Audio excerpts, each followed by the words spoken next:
ജമ്മു കാശ്മീരിലെ national conference MLA ബിജെപിയിലേക്ക് പോകുന്നു എന്ന ചർച്ചകളാണ് ഇപ്പോൾ സജീവമായി തന്നെ ജമ്മു കാശ്മീരിൽ നടക്കുന്നത്. ഹോം അപ്ലയൻസസും കിച്ചൺ അപ്ലയൻസസും ഒക്കെ വാങ്ങുമ്പോൾ ചെറിയ തവണകളായി തിരിച്ചടയ്ക്കാനുള്ള EMI സ്കീമുകൾ മൈജി ഫ്യൂച്ചറിലുണ്ടല്ലോ. എക്സ്പീരിയൻസ് ചെയ്യാം നെക്സ്റ്റ് ലെവൽ ഷോപ്പിംഗ് മൈജി ഫ്യൂച്ചറിൽ. നാഷണൽ കോൺഫറൻസ് പാർട്ടിയിൽ കേന്ദ്ര സർക്കാരും പ്രധാനമന്ത്രി നരേന്ദ്രമോദിയും ജമ്മു കാശ്മീരിന്റെ രക്ഷയ്ക്ക് നടത്തുന്ന പ്രവർത്തനങ്ങളോട് സഹകരിക്കാത്തതിന് NCP നേതാവും അതോടൊപ്പം തന്നെ മുഖ്യമന്ത്രിയുമായ ഒമർ ഫാറൂഖ് അബ്ദുള്ളയോട് വിയോജിപ്പ് വളരെയേറെ BJPയും അതോടൊപ്പം തന്നെ കേന്ദ്ര സർക്കാരും പ്രകടിപ്പിക്കുന്നുണ്ട്.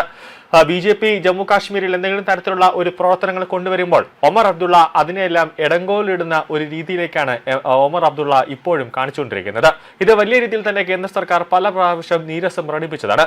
ഇത് പലരും പ്രകടിപ്പിക്കാറുണ്ട്. അതായത് BJPയുടെ മുതിർന്ന നേതാക്കളായിരുന്നാലും ജമ്മു കാശ്മീരിലെ ലഫ്റ്റനന്റ് ഗവർണറായിരുന്നാലും ഇവരെല്ലാവരും ഈ ഒമർ അബ്ദുള്ളയുടെ വികസനം തടയിടരുത് എന്ന് പല പ്രാവശ്യം പറയുന്നുണ്ട്.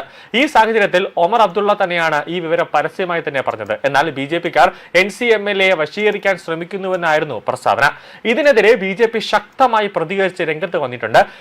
അതിൽ NCMLA വശീകരിക്കാൻ BJP ഭാരവാഹി പണം വാഗ്ദാനം ചെയ്തുവെന്നാണ് ഒമർ അബ്ദുള്ള പരസ്യമായി ആരോപണം നടത്തിയത്. അതായത് ജമ്മു കാശ്മീരിൽ തന്റെ പാർട്ടിയിലേക്ക് BJP ഓപ്പറേഷൻ താമര നടത്തുന്നു, ഓരോ MLA-മാരെയും പൈസ നൽകി കോടികൾ നൽകി BJPയിലേക്ക് എത്തിക്കാനായിട്ട് അവിടുത്തെ BJP പ്രവർത്തകർ ശ്രമിക്കുന്നുവെന്നാണ് ഒമർ അബ്ദുള്ള ഇപ്പോൾ ഒരു പ്രതികരണം നടത്തിയത്.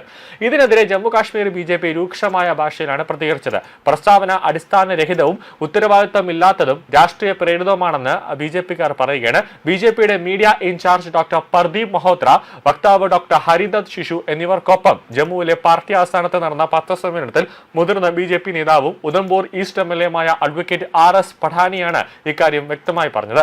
ഒമർ അബ്ദുള്ള നിരുപാധികമായി പരസ്യമായി മാപ്പ് പറയുകയും തന്റെ ആരോപണം സ്ഥിരീകരിക്കാവുന്ന രീതിയിലുള്ള തെളിവുകൾ അങ്ങനെ എന്തെങ്കിലും ഉണ്ടെങ്കിൽ അത് ജനമധ്യയെ തുറന്നു കാണിക്കണം, അല്ലാതെ തെളിവുകളൊന്നും ഇല്ലാതെ വെറുതെ ആരോപണങ്ങൾ പടച്ചുവിടരുതെന്നാണ് BJPയുടെ മുതിർന്ന നേതാക്കൾ ജമ്മു കാശ്മീരിൽ വിളിച്ചു ചേർത്ത വാർത്താ സമ്മേളനത്തിൽ പറഞ്ഞത്.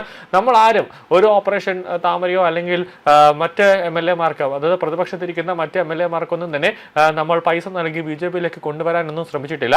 ഇനി ഏതെങ്കിലും BJP പ്രവർത്തകർ ഇനി ഏതെങ്കിലും നേതാക്കൾ BJPയിലേക്ക് വന്നാൽ, അതായത് നാഷണൽ കോൺഫറൻസിൽ നിന്നോ അല്ലെങ്കിൽ മറ്റേതെങ്കിലും പാർട്ടിയിൽ നിന്നുള്ള ഏതെങ്കിലും MLA-മാരോ മറ്റ് നേതാക്കളോ BJPയിലേക്ക് വന്നാൽ അത് അവരുടെ ഇഷ്ടമായിട്ടായിരിക്കും അവർ BJPയിലേക്ക് വരുന്നത്. അതിൽ നമുക്കൊന്നും ചെയ്യാൻ പറ്റില്ല, വന്നാൽ നമ്മൾ സ്വീകരിക്കും എന്നൊരു നിലപാടിലാണ് BJP ഇപ്പോൾ നിൽക്കുന്നത്. തെളിവുകൾ ഉപയോഗിച്ച് തെളിയിക്കുകയും അത് ചെയ്തില്ലെങ്കിൽ ഉചിതമായ ക്രിമിനൽ നടപടികളും മറ്റ് നിയമ നടപടികളും സ്വീകരിക്കാൻ BJP നിർബന്ധിതമാകുമെന്നാണ് RSS പഠാനിയ പറയുന്നത്.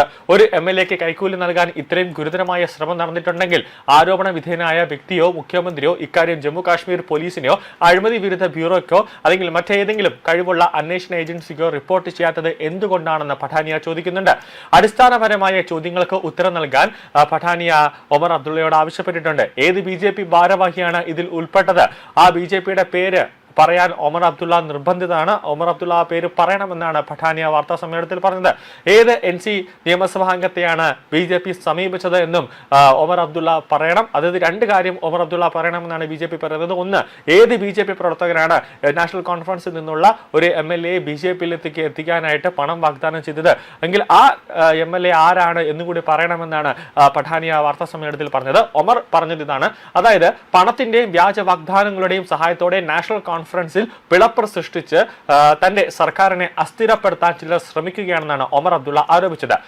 ഹസ്രത് ബാലിൽ പാർട്ടി പ്രവർത്തകരെ അഭിസംബോധന ചെയ്യുകയായിരുന്നു ഒമർ അബ്ദുള്ള. ജമ്മുവിൽ നിന്നുള്ള പാർട്ടി നിയമസഭാ അംഗങ്ങൾക്ക് ഒരാൾക്ക് 20 മുതൽ 30 കോടി രൂപയും മന്ത്രിസ്ഥാനവും സംസ്ഥാന പദവി വാഗ്ദാനം ചെയ്തതായാണ് ഒമർ അബ്ദുള്ള ആരോപിച്ചത്. നാഷണൽ കോൺഫറൻസിനെ ദുർബലപ്പെടുത്തുക എന്നതാണ് ഇത്തരം ശ്രമങ്ങളുടെ ലക്ഷ്യമെന്നും എന്നാൽ പാർട്ടി രാഷ്ട്രീയ സമ്മർദ്ദത്തിന് വഴങ്ങില്ലെന്നും ഒമർ അബ്ദുള്ള പറയുന്നുണ്ട്. സംസ്ഥാന പദവി പുനഃസ്ഥാപിക്കണമെന്നാവശ്യമായി NC ജൂലൈ 20-ന് ജന്തർ മന്ദിറിൽ നടത്താൻ പദ്ധതിയിട്ടിരുന്ന പ്രതിഷേധത്തിന് ദിവസങ്ങൾക്ക് മുമ്പാണ് ഈ ഒരു ആരോപണം ഒമർ അബ്ദുള്ള ഇപ്പോൾ ഉന്നയിച്ചുകൊണ്ട് രംഗത്ത് വന്നിട്ടുള്ളത്.